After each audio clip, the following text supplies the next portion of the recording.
My friends, on this episode, Erin Hinkle, a very good friend of mine, stops by.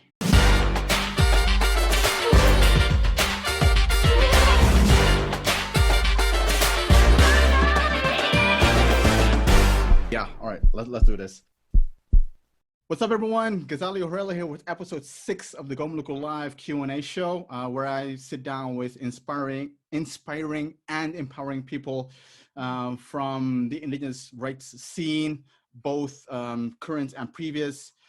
Pick their brains, talk about whatever they want to talk about, mostly about what they're good at, so you can tap into a buffet of knowledge. And then you can do what inspires you. So sitting down in this episode with Erin Hinkle, very good friend of mine, got to learn to work and know Erin Turbolink Foundation. I think I was 2000. First time was in 2009, I believe. Yeah. Yeah. I started there in 2006. Late 2006. Well, yeah. I knew the wonderful and incomparable Palpina. And then you appeared. And I was like, young people. A mini Palpina, yay! A male version of it. Yeah, like you were like, how I remember you as a caterpillar, like doing a lot of things, like multitasking, traffic cop kind meets, Swiss pocket knife. Like every time, like whenever we did Project Access, like you were everywhere and nowhere, you're walking in and out. So much respect for you for whatever you did throughout those years. But also like, which I also want to pick your brain about, it's like you founded an amazing startup, like amazing company, focused on HR. And yeah, basically like, yeah, we haven't seen each other for like 7 years. So like that, and so this is actually the first time that we get to talk. So for the people that do not know you, please, like a 2-minute, 3-minute, like history, first episode kind of thing of Erin Hinkle. Who were you when you grew up, and how you became a New Yorker, and then we'll jump into the questions. Wow, you have really great questions, Ghazali. How you became a New Yorker. Like, that's a beautiful question to a New Yorker. It's, it doesn't happen to everyone. And I think we're born, I think we're born and then we adapt to it. But so I grew up in Shreveport, Louisiana.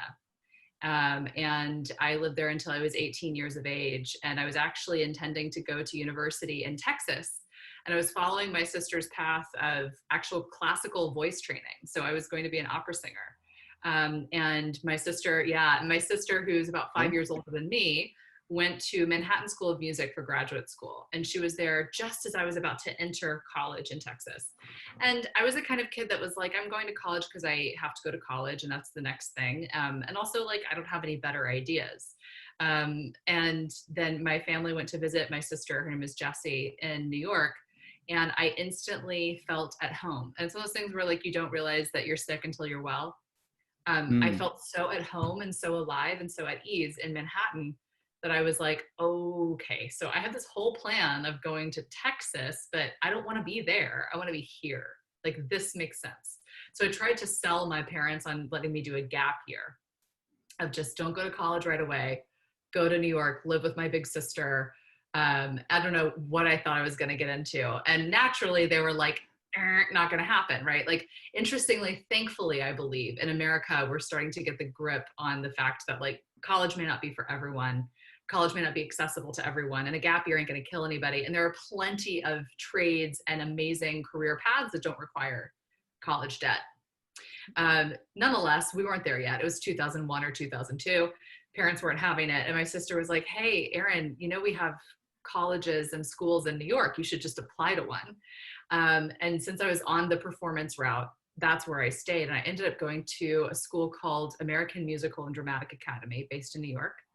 And the rest is history. I was there for another 18 years. In fact, just a few months ago, I moved to where I live now, which is Milwaukee, Wisconsin. Mm-hmm. And yeah, New York is a place that truly didn't make me who I am. It allowed me to become who I was truly going to be. There's so much to explore. You can always find your people there. You can have the most anonymous days of your life hiding from all 4 million people that are, or well, more than that, who are all around you all the time, but aren't paying attention to you. Or you can talk to strangers and make 50 new friends that day. So really, New York City is pick your adventure every single day of your life. So I really leaned into that for a very long time. And I knew about, I guess, 3 years into living in New York City, I wanted to switch gears from performance into something that I just felt would have more impact on the world. And I went to college. I ended up going to a university there called Fordham. I was studying psychology. And I had this hunch that I really wanted to work at the United Nations. Now, as a kid raised in a conservative Republican home in the South, the UN isn't exactly a place that was revered around the dinner table, right? Like this was not like anything I'd ever been told. But I was like, what would it take to be there? It's an international place, really interesting, smart people are there doing really important things for the world at large. Like, what would that take? I learned a little bit more about it. I was like, okay, well, I'm not going to go to law school. I don't even know what an NGO is. Like, I just, whatever, we'll see what happens. So I end up randomly meeting a person at a restaurant. We were reading the same Psychology Today magazine article, random, about an indigenous community in the Brazilian Amazon that did not use numbers in their indigenous language or in their indigenous context, but they would travel to locals, to nearby cities to do business, to do other things. And so they were using numbers and quantities there, but they weren't using them in the same way that we know them back in their villages. And so the question of the magazine was like, are our brains like wired to understand like numbers, maths, quantities, things that are more modern? Or is, how can you live in both worlds basically in your like cognitive thinking? Mm-hmm. And so we were both reading this magazine article and she asked, who are you? Why are you reading this? And I was like, this is who I am. I had just been to Africa on a trip because like, I'm a lost white girl, 20 years of age. So of course I went to Africa to try to find myself. Thankfully, though, I came back from that trip and I was like, yeah, I don't have any idea what other people need. It's not my place. I got to figure this out. So she and I had a cool conversation and she said, my good friend has a nonprofit, non-governmental organization at the United Nations that works with indigenous communities. Do you want to meet her? And I was like, yeah, I do. And lo and behold, it was Pam Kraft. And again, the rest was history. So that's where I come from. That's how I became a New Yorker. And that's how you and I ended up meeting. Yeah. There's so many things that well, just for full disclosure, Erin and I, like when, how long was it? 7 years of Project Access. We only saw each other like when the current forum was in session, and then a couple of days before, like 1 week before. And we talk a lot, but we don't, like, at least I did not learn a lot about you as a person. Yeah. So like the last couple of minutes is like totally like bombs in like, oh, what Yeah, this went to Africa, like, and like this whole story. So what's something that you said about like, so you went to Africa, like what made you decide to go to Africa? Yeah, I'm trying to remember if there was, I know there was something. I don't do anything lightweight. So something was pulling me. I found, and it's definitely a part of my work and believing in myself and trusting myself as like just really strong instinct. Like things will become clear and sink in and start speaking to me and whispering at me and pulling me long before I have any idea why, right? And then you get there and you find out. Africa was one of those places where I wanted to do, I remember, I was curious about the Peace Corps, the US Peace Corps. And, I looked into that. I was like, okay, well, it's like a 2 or 3 year commitment. You don't really choose where you go. I mean, you have preference, you have a list, but they're going to place you wherever you're needed. And I was like, well, let's just make sure I even would enjoy that, right? I'm assuming that that's something I want to do with my life. And so I was looking for kind of like Peace Corps light. I did some Googling, early Google. This was like 2004 or 5. So I did some internet research and found a great organization called Cross Cultural Solutions that wanted to create exposure opportunities for folks like me, or for anyone who can pay to go on a trip for 2 to 26 weeks. And so because I am who I am, I traveled to their office in New Rochelle, New York, which is not close to New York City. It's not far, but it's not like on the island. I went there because I was like, I just want to make sure these people are legit, you know, like I want to make sure there's an office and a CFO and like a plan here. And I'm not just going to send them thousands of dollars.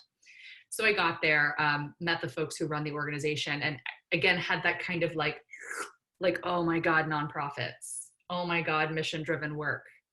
This feels so right. And they offered me an internship. So I started interning there to pay for my trip. That was kind of like the exchange. Instead of giving me cash there, I was putting it toward my trip.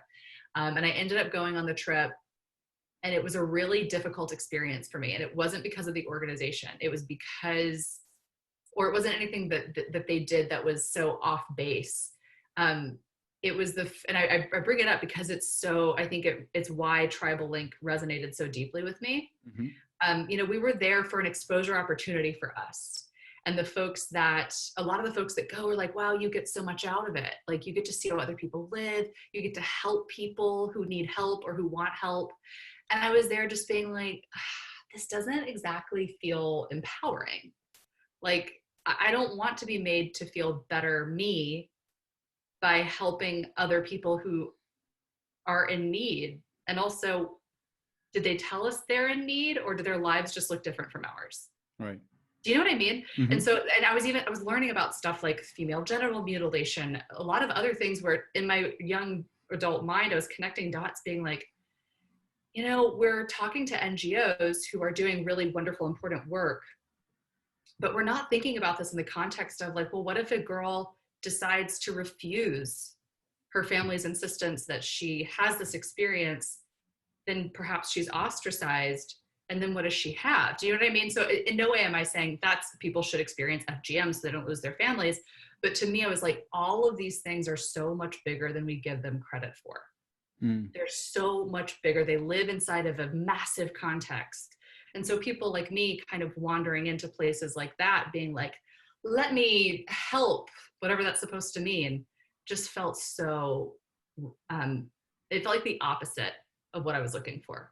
Right. And so I came back to New York and really was just like, okay, I have no clue who I want to be in the world. I just know that I want to be part of the world, like in the big sense, like internationally, lots of people understand their stories. And so when I met Tribal Link, when I met Pamela, the fact that the emphasis at Tribal Link is on use the resources you have and then get out of the way, like clear a path and let people work on what they know how to do and they've got the answers, was just like incredible. It taught me so more than I'm still taking inventory of what I learned from that experience, both from Pam, from the UN, and from all of you. Yeah, there's so many people actually that have this, and I'm so glad that you did not have that complex. It's like a kind of like a savior complex. Like, let me go in as a quote unquote white person and try to save the world. So I'm very glad that you, had a different experience and a different mindset. Mindset. Yeah. A way better way to describe it. And getting you to Tribal Link, 7 amazing years. And so you just now moved? Sorry, I'm moved out of New York? I did. I moved to Milwaukee, Wisconsin, because I was always like, maybe I'm not married to New York City. I'll leave when I have a good enough reason. And then, LOL, cute choice of words, I met a man that I wanted to marry, and he was like, I'll move to Brooklyn. I was like, don't bother. I was like, been here, done that. Don't worry about it. Like, I can tell you all the stories if you're interested. He's from Milwaukee. And so I moved here, and I'm going to have a baby in February, Ghazali. Congrats. Congratulations. Thank you. So yeah, I wanted a yard and a different quality of life, you know? Yeah. Like there's So what do you guys meet? Like, did you guys meet in New York or somewhere else in Milwaukee, maybe? Somewhere else, actually. My best, dearest soulmate friend happens to be my new husband's college roommate. Ah, all right. So last year in 2019, we all got together in Los Angeles for the best friend's birthday. Mm-hmm. And my husband's name is Brad. Brad and I met there. And it wasn't one of those things where it was like, a whirlwind romantic weekend. It was just like a bunch of friends having a great time together. And then, he approached me afterward and I was like, well, you seem really nice. I travel a lot. You should come meet me somewhere and take me on a date. And he did. And I was like, oh. All right. That's... And I was ready for the next adventure. I was ready for the next adventure. And, and by adventure, I mean geography. Like living in the burbs to me now is like so exotic because I lived in the heart of New York City for so long. Right. And then like BuildRise, the company you co-founded, was that like already in New York, or did you build that in just now? That's my own.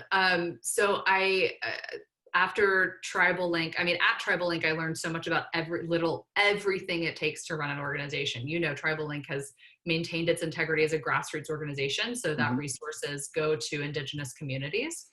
And that is like the craziest choice to make. And at the same time, like you get so much out of it. There's so much to learn. There is so much to do.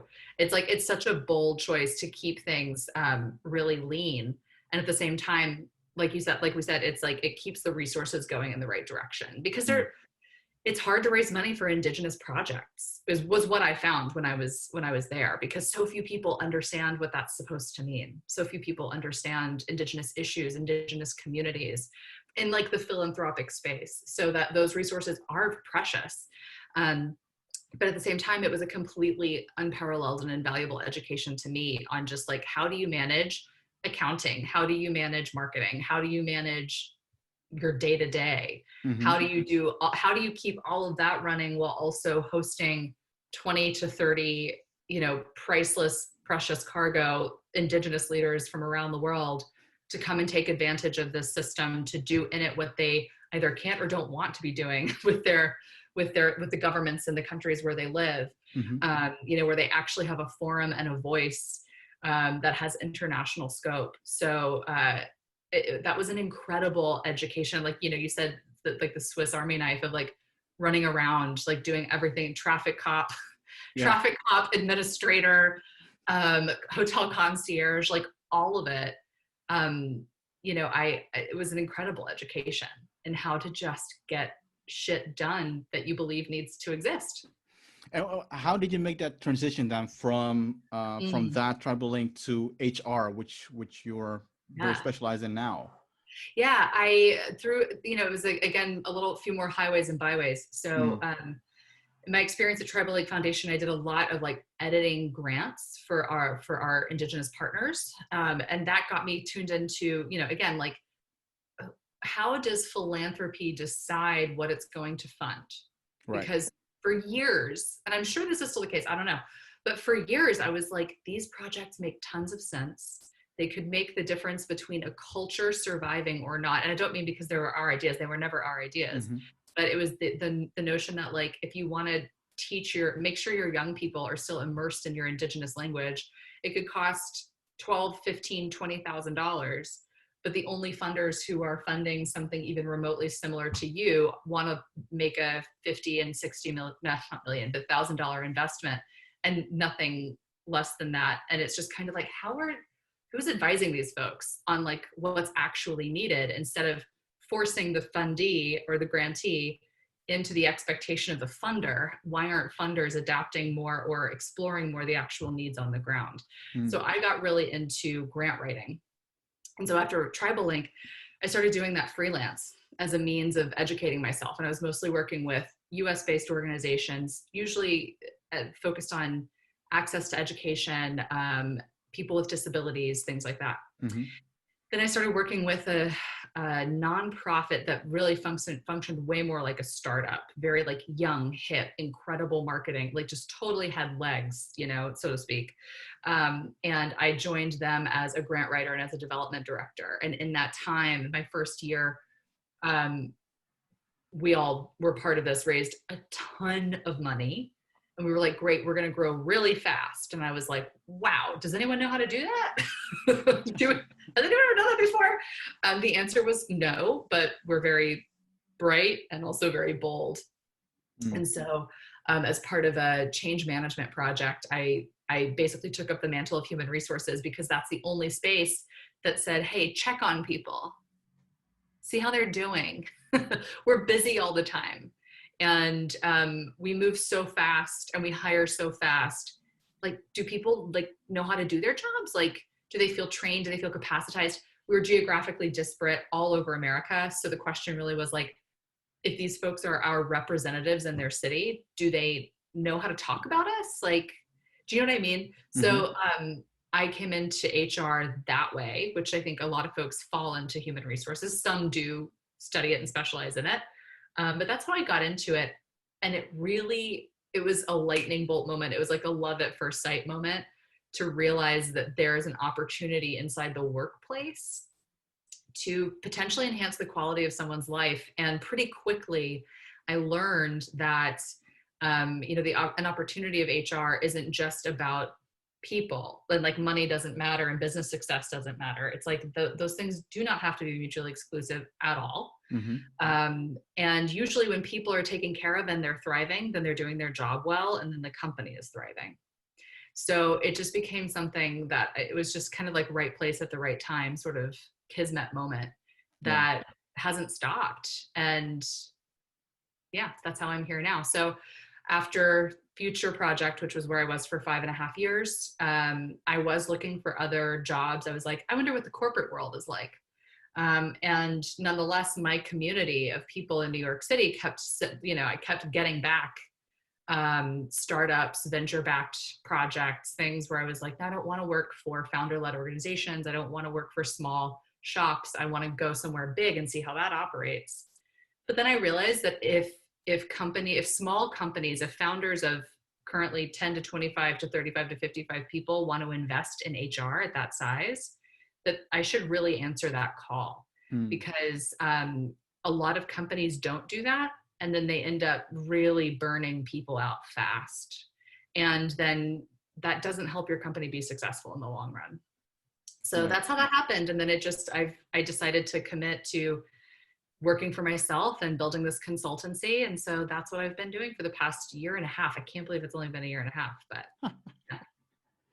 So let's jump, because the thing is, like, there's when I let people know about that you were coming on the show, like there were a lot of questions coming in.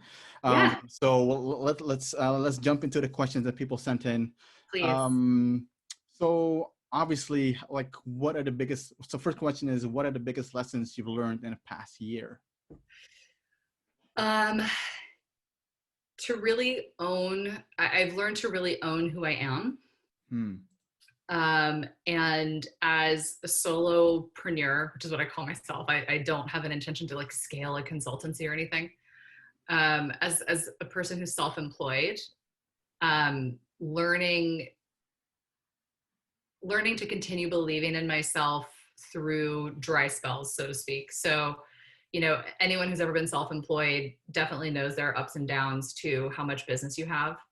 But, the COVID era was the ultimate dry spell, because it was like, I was rocking hard with clients. My 2020 business book was set. Mm-hmm. I was moving here. I was going to have my clients in New York. It was all done deal, red bow on it, perfect. And then starting April 1st, everybody was like, we love you. We've got to pause this. Maybe we'll come back to it.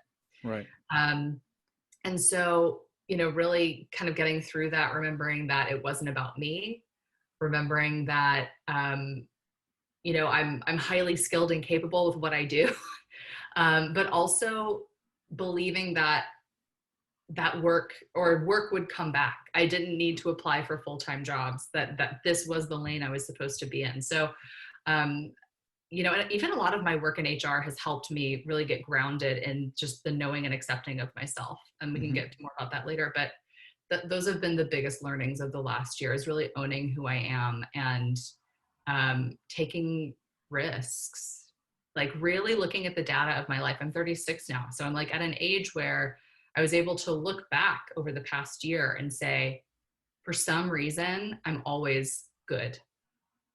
The bottom has never truly fallen out for me, and I don't want to say that to sound self-aggrandizing or like I take it for granted. Like, it's opposite. I don't take it for granted, but I want to feel like I can like rely or lean on that history and know that I'm always going to be okay, or I have always been okay. And so I can take risks. I can take some leaps. I can say yes in bold and scary moments. Yeah. Paint me a picture of like how the HR, like how, at least what you've heard, what you've seen, how HR departments are looking at the pandemic. Like, how are they responding? Gosh, it's been a real spectrum. So at first, what I observed was that companies really felt like black boxes. Like, people were responsive, and people would reach out to me, whether from my regular client base or clients of clients or clients of friends and colleagues, whatever, for like ad hoc help to try to understand, like, okay, how do we talk about our team about mental health? How do we think through our first reduction in force? Like, that was the big thing. When I knew it was coming, but the national emergency hadn't struck yet, I scrambled to put together a one-pager on how you can decide if you actually need to fire people.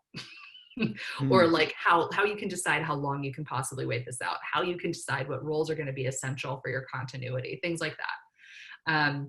So that those initial days were about like helping companies decide what moves they were going to make.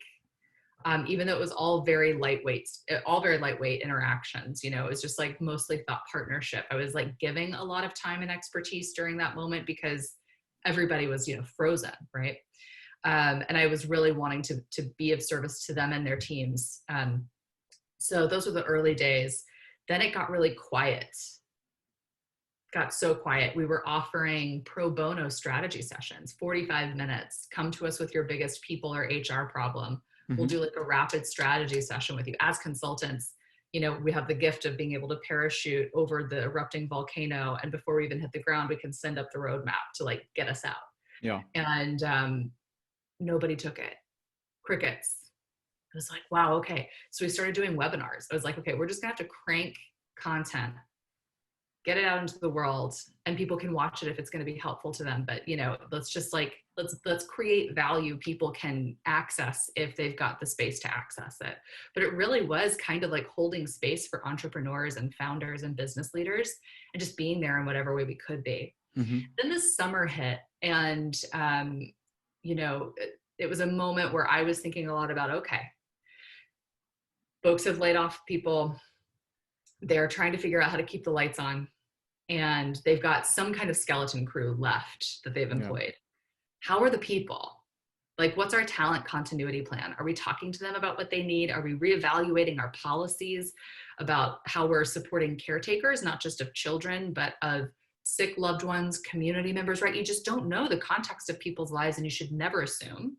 And I think that this was a really profound time for companies to actually recognize how meaningful it is to an employee when their employer says, you know what, I'm going to make it a little bit easier to manage your whole life by creating flexibility in these areas, maybe even offering some financial resources in these areas. Right. So those were conversations we had a lot. And then George Floyd was killed.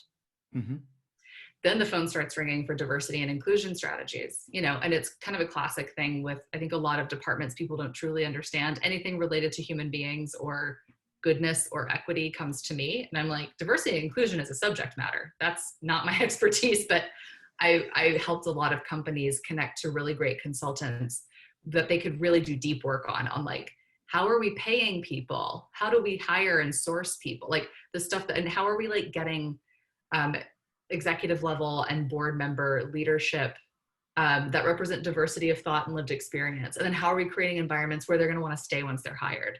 So people really wanted to have very actual conversations around D&I this summer. So we did a bunch with that. Now on the other end of this, it's not over by any means, but companies are like hiring with a capital H. So like it's a lot of things are coming back. And so it's interesting to be working with companies on like, okay, you've got a lot of space to fill. How are you going to fill it? Who are you going to fill it with? How are you going to be intentional about these things in a way that you weren't before? I think that there's a lot that business leaders, there's a bit more that business leaders are taking seriously from a financial and other resource investment perspective when it comes to HR, to people, to their team, their talent as a strategy, and not just the people who crank and grind. Like, thankfully, I feel like we've been shoved into a space and time where that paradigm is being demonstrated as being tired, if not dangerous, you know? Could it be like, because we call it HR as in human resources, whereas it's not a resource, it's the heart of your operation. Could it be that also that we're using the wrong terminology in terms of trying to making sure like, yeah, the people are happy and like keep, yeah, staying happy or not, sorry. Yeah, you know what I mean? So sorry. I do. I think I do know what you mean. Yeah, I think that, yes, I think that the language can definitely be coming outdated because the purpose of HR is becoming more transformative. Right. You know, historically, human resources in the American labor force was about protecting a company from a union. It was the company's representation to deal with unions. I'm a big fan of well-run unions myself. My husband is a part of a very strong union here in Wisconsin. And as an HR nerd, I'm like, wow, we're all of us who aren't unionized are complete chumps. Like, this is just, it's incredible. When it's well run, it's amazing. So the original intention of human resources was to protect a company from a unionized workforce, but then we lost so much unionized workforce and we kept protecting the company that it just kind of furthered this like really oppressive, like leading for sort of leadership paradigm. Very hierarchical, very protecting the company. But if you actually read your company's handbook, especially if you're in the state of California and other states in America that are really employee friendly, you're going to see not just rules you've got to follow, but laws they have to follow. You're going to learn about your rights as an employee. So there's a lot in HR that is actually deeply rooted in the care of a human being that people have literally died to make possible, right? Like, they haven't died in order for that to happen, right? Like, they weren't crusading, but you know, like a building burned down that they were in, or like, right. And that's how we get new laws. That's how we get new zoning regulation, et cetera. It's like, unfortunately, crappy things have had to happen in the past for precedents and laws to be set. So as we're moving into like the 21st century of human resources, I really think it's going to take on transformative qualities that that place much more strategic value on the employee, on the human being. Again, like I said before, because their performance and their quality of life are pretty inextricably linked to the performance of your company and to your sanity as a leader. And I've come across some platforms for employee engagement that are linking profit and loss monies, like numbers, to employee engagement. And that's the kind of data that we need to say that taking care of people is taking care of business. Period. End of story. And if people feel that way about the place where they spend all their time or vast majority of their time, then it's having an impact on the rest of their life. There's a strong likelihood that they will be able to end a day and feel a little bit better about it if they feel invested in, seen and heard, and like they've performed well because they were resourced in order to do the job you hired them for. Right. And it's surprising how oftentimes people aren't resourced to do the jobs that they're hired for. And then we go crazy trying to figure out what's wrong with them, when really we as the company need to be evaluating how we're showing up. This is also a question that came in. So what would your advice be? What people should be looking into right now to make employees or people that work for you, they call it thrive, but I would say like maybe feel safe and fulfilled. Maybe that's better way to describe it. Yeah, to feel safe and fulfilled. There are so many ways to do it, honestly. something I stand by is looking at how you want to impact the lives of the people you employ, and then operationalizing that outcome. What I mean to say is wellness should be something that is addressed at the policy level, not at the perk level.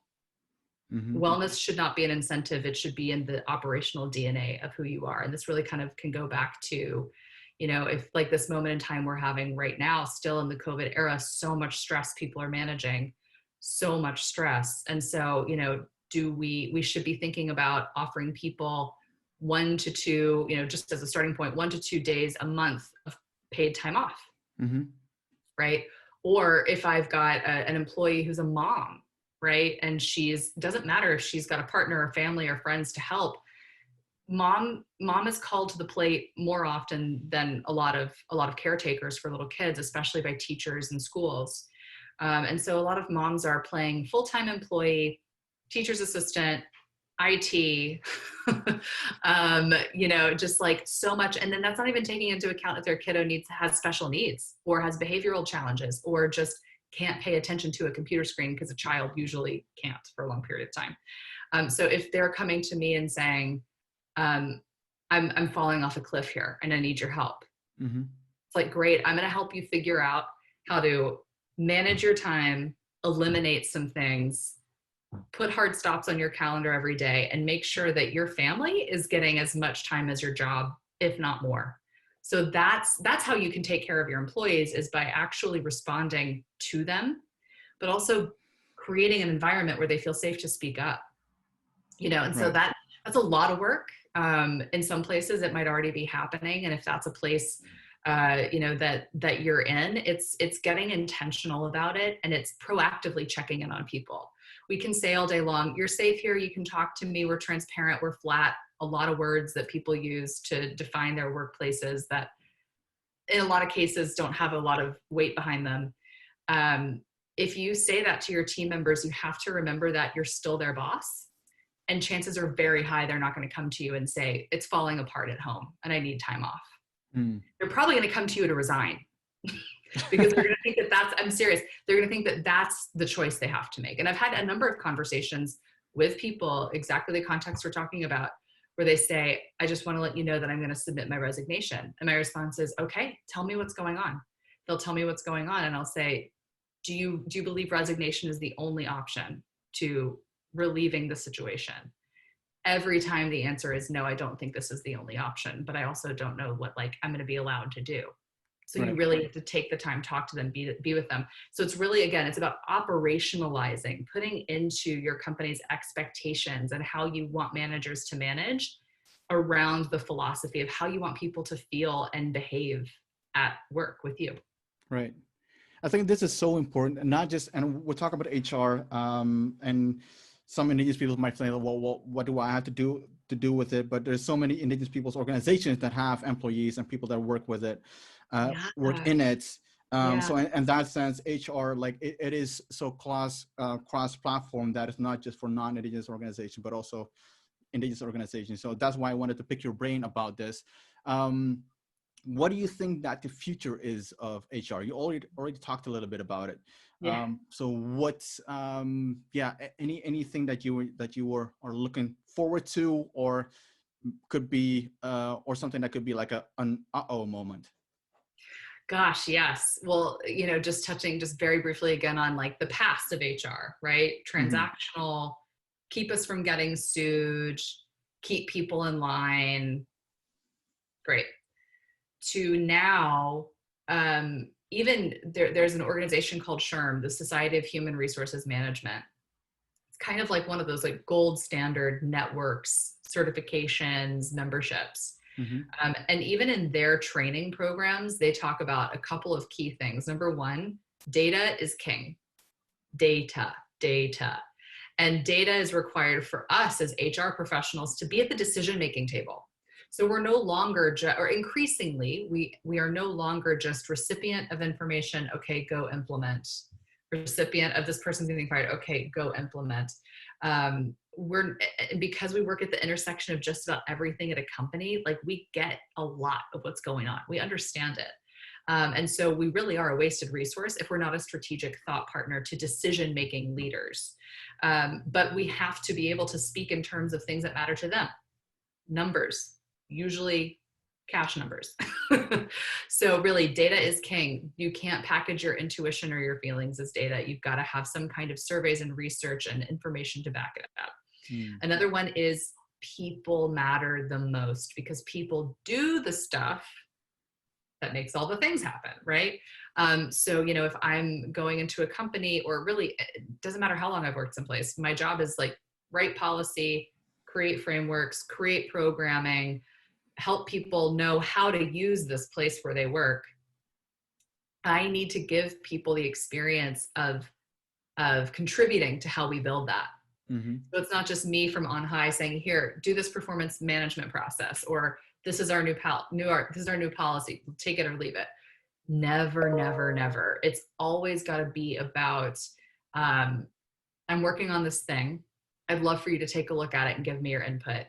Do you think your team would use this? Does this even seem like something that you need, right? Like, maybe I'm wrong, maybe I'm over asserting, whatever. So really enrolling people in that process, taking the time it takes to really get people involved and behind a thing before you try to roll it out, and which is a very new concept, right? People have never valued in a capitalist world, in a modern world. I love that that we're seeing in our industry that we've got to, we're placing a premium on the relationships that are required to really get stuff done sustainably. So those are definitely a couple of things. But yeah, the key is, in my opinion, if you're starting a company, or even if you're, you know, running a company that's been around for a long time, having a chief HR officer or a chief people officer or an SVP of people, whatever level you want to put them at, but making them real strategic thought partners with you, the critical decision maker at the company, is just going to make life so much easier. Because, you know, team is a strategy. How stuff gets done is a strategy. And if we're not including that, then we're really just doing half the work. Right. All right. We're going to transition a little bit, because it's a totally different question that was sent in. Any ideas on, no, I'll just read out the question. How does a woman find inner happiness these days? Oh, like that? Like that. Gotta remember to breathe, girlfriend. No, 100%. Oh God, I mean, I'll say a lot of things that aren't easy, that have taken me years to really grasp. Thank you, weekly therapy, amazing friends. Self-acceptance is a big one. Recognizing that everything a human being in the modern world have been, or really any place, have been taught are their social norms and expectations. And you can actually do what you want, if you're willing to take the risk of upsetting people in your family or in your life or whatever, but like, you're going to be fine. And like, happiness and thriving is totally what you define it as being. Success is your own definition. In terms of like being a woman, really having to check those moments where you sideline your needs for the needs of others. Observing, especially if we're talking about the workplace, observing how often you're raising your hand to take notes at meetings, to clean up after the meeting is over. Noticing if there's a difference between what women step up for and what men are stepping up for. And asking for something different, or choosing not to raise your hand. Don't be helpful. Don't be helpful. Be at the meeting, offer your expertise, and sign off. That's it. You don't have to be helpful all the time. Yeah. And, you know, I was talking to someone yesterday where I was like, you know, you've got kind of like, you also don't want to ride feminism, if that's a word that you don't mind using. You don't want to ride feminism into martyrdom either. Like, doing it all yourself, being the strongest, most independent. Like, I'm pretty strong and independent. And I've had to learn over the years how to ask for help, what the help is that I need, the things I'm not going to waste my time trying to do because I truly suck at them, or when I just can't help myself. Mm-hmm. and knowing who to call in those moments. Because if we ride feminism into martyrdom, we're doing no one any favors, and we're still playing into very anti-woman paradigms of take all of it on without complaint. Right. No. Stop doing that. And that doesn't mean you have to hate anybody around you. It just means you have to stand in your power and resist your own urge to be all of the lovely, nice, accommodating things that you're taught, at least as an American woman. But a thing that matters a lot to me that I've learned to invest in over the past year, big lesson from the past year, invest in yourself, invest in your well-being, invest in your peace of mind, invest in your advancement and your own development. I've had a therapist for years who I love. I've hired a business coach. I work with folks who do therapies of different modalities. So like somatic work, breath work, things that I've seen over the years have a really significant impact on how I feel and how I'm doing. It's worth the money to me now. I'm no longer worried about investing in myself in those ways because of the relief that it brings. So really exploring different modalities of relief and happiness and joy, and finding ways, even if you have to save for a year, let's say, to just have a budget in place that allows you to pay somebody $100 to do breath work with you on the fly. Like it's worth every penny. Just do what you've got to do to take care of yourself. Erin, throughout the entire conversation, something that strikes me every time you talk is self-awareness. Like that's I think, is it a mindset? Is it a strategy that you deploy? And because goes into the question that if somebody sent in as well, what are some strategies to increase belief in yourself? Beautiful. Thank you for naming self-awareness. Self-awareness is such a beautiful one. And it's one that, it took me years to really work on, again, because self-awareness is made possible when I have self-acceptance. Self-awareness becomes a healthy tool when I've got self-acceptance, because self-awareness can also become self-consciousness, which is typically, associated with like shame, guilt, fear, smallness, hiding. I do all of those things, Ghazali. I do all of them. Those are my natural inclinations. And those are the things I did for years.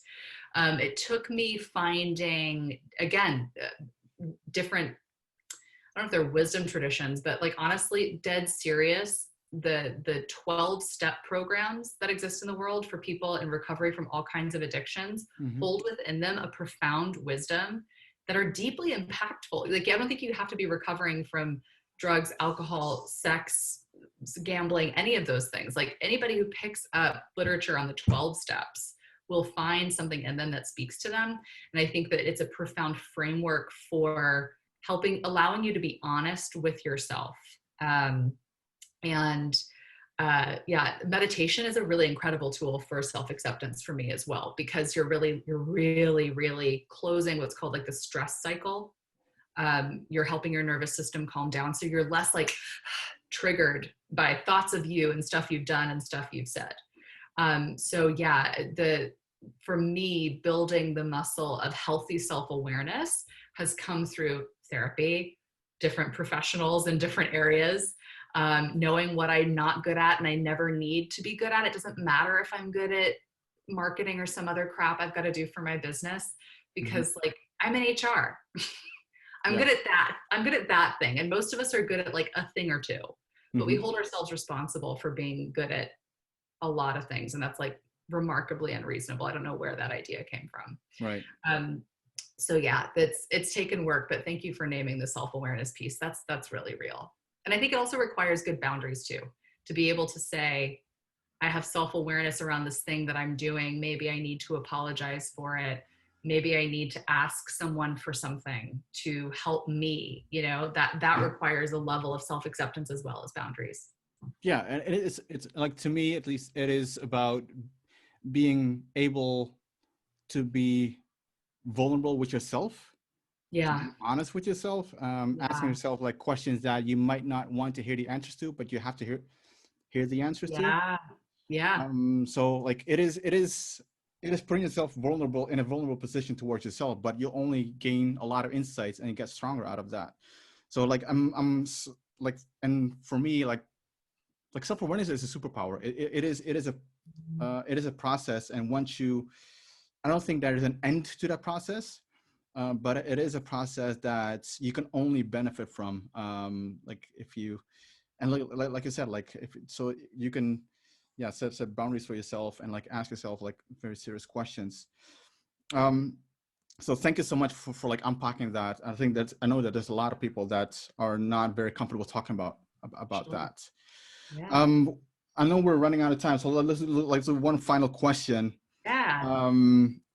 So final question is, one person asked, I'm also non-indigenous. Any tips on what I should do to support indigenous peoples and what approach should I use? Any thoughts on that? God, yeah. Well, first, being connected to someone like you is key.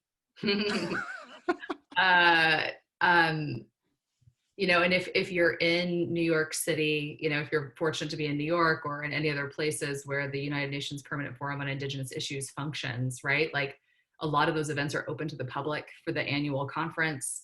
Volunteering with organizations like Tribal Link Foundation. And I say, those particular things, which might not sound as like, I don't know, methodical or intellectual, because like as a non-indigenous person, I'm not exactly bombarded with content about indigenous issues. Mm-hmm. It's not something that finds its way into my algorithms, and I know and love people like you and Ty and Roberto and Pamela, and you know what I mean? Like the content, the algorithm is there. It has the opportunity, but it doesn't come, so you really have to, I think, meet people, follow people also, and correct me if I'm wrong if there are other organizations, but just understanding who is serving the needs and resourcing the work of indigenous peoples in the world and following their work, and staying abreast of those issues. And I think it's also really helpful to always ask yourself, like, what is it about indigenous issues that attracts me? Like what value of mine does this like align with? Because I can tell you, for me as a someone who worked with you all, it was the right to self-determination. It was the notion that we can keep cultures alive, but still have access to opportunities to participate in modern economies. It's the fact that like your existence in the modern world don't have to be mutually exclusive, and we're only enriched by it. The fact that I never put together the fact that like, indigenous peoples are the original steward and best stewards of the earth. And so if we're talking about climate change, why are we talking to each other as white people? We need to be talking to people that understand the land and live on the land. And then you're going to get a whole education about the ways that we've pushed indigenous peoples out of the way for the purpose of power and money and prestige, and how cheap our culture and our development really has been. It took me years to really kind of get a comprehensive grasp of what mattered to me about being in that work. So I would say that, like I said, starting with being connected to someone like you and just continuing to explore and learn. And if you're in cities where events take place, where people who are non-indigenous can come and participate, go and listen.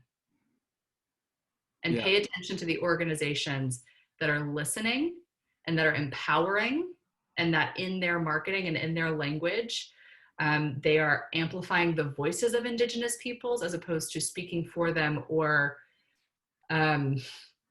positioning themselves as someone who's saving the day, because that's literally the bullshit attitude that screwed everything up in the first place. So that would be my advice. Perfect. Erin, thank you so much for your time.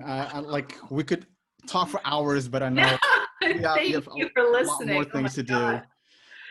Really appreciate you for everything that you did, for everything you're about to do. Thanks, Ghazali. Lots of like good health, luck, and love too. with your family, like Thank with your growing family. Yes. And yeah, let's hopefully we'll talk sooner than like in 7 years. And yeah, no, I mean, I feel like touch. as long as Instagram exists, we'll at least be in the DMs.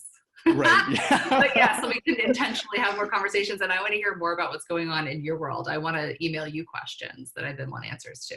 By all means, by all means. My Zoom or whatever, my Instagram is always open, especially for people like yourself. Thank you. Erin, Same thank you here. so much for your time Thanks, and all. have a great day.